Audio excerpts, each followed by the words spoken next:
اگر جن کو یہ لگ رہا ہے کہ ہم نے پہلی بار سنے تو پھر اتنے دنوں سے کہاں تھے؟ ہم اتنے بے خبر کیوں ہے؟ یہ سوال کرو اپنے آپ سے۔ قرآن پاک میں اللہ تعالیٰ ارشاد فرماتا ہے ذالک الکتاب لا ریب فیہ ھدی للمتقین، اس میں کوئی شک ہی نہیں ہے کہ یہ قرآن ہدایت ہے ڈرنے والوں کے واسطے۔ ہدایت مطلب سیدھے راستے کی سمجھ دینے والا ہے۔ پھر ہدایت کی کیا ویلیو ہے ہماری زندگیوں میں؟ اچھی طرح سے سمجھیے اس بات کو۔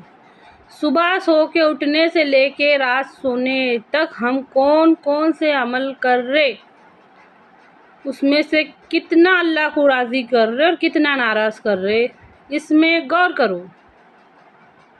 بے دینی کیا ہے؟ اللہ کی نافرمانی بے دینی ہے، اللہ کے اصولوں کو توڑنا بے دینی ہے، ہمارے نبی صلی اللہ علیہ وسلم کے اصولوں کو توڑنا بے دینی ہے۔ اللہ کے واسطے بات کو سمجھو۔ ابھی تھوڑے دنوں پہلے میں نے ایک ویڈیو بنائی تھی 100 کی ایک بات، اس میں میں نے کہا تھا کہ اگر میں یہاں سے شروع کروں کہ ہمارے نبی صلی اللہ علیہ وسلم مقروض کا نماز جنازہ نہیں پڑھاتے تھے، اگر ان کو یہ پتہ چل جاتا کہ یہ انسان کے اوپر بہت قرض چڑھا ہے تو وہ فرماتے حذیفہ تم پڑھا لو۔ اچھی طرح سے سمجھیے اس بات کو۔ ایسا کون ہے آج کل کے زمانے میں جس کو قرضہ نہیں رہتا؟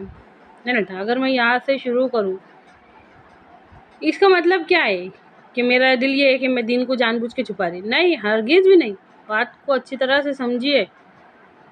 ایک سوال اپنے آپ سے بھی پوچھو اور غور کرو اس میں غور کرو کہ یہ نوبت آتی کیوں؟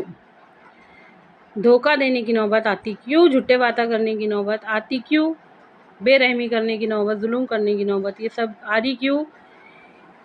یہ ہم ایسے برے سے برے کیوں بنتے چلے جا رہے ہیں؟ اپنے آپ سے سوال پوچھو۔ ہر انسان کے اندر اللہ رب العزت نے طاقت رکھی ہے، اللہ رب العزت نے ایمانی پاور رکھا ہے، مطلب چکنی سڑک ہے، اس کے اوپر سے پھسلتے چلے جائیں گے تو سہارا دینے کے لیے وہاں پہ کچھ چیز ہے، کچھ نہ کچھ پکڑ کے انسان اٹھے گا، کھڑے رہے گا، وہ ہماری ایمانی طاقت رہیں گی۔ تو ہماری ایمانی طاقت کہاں ہے؟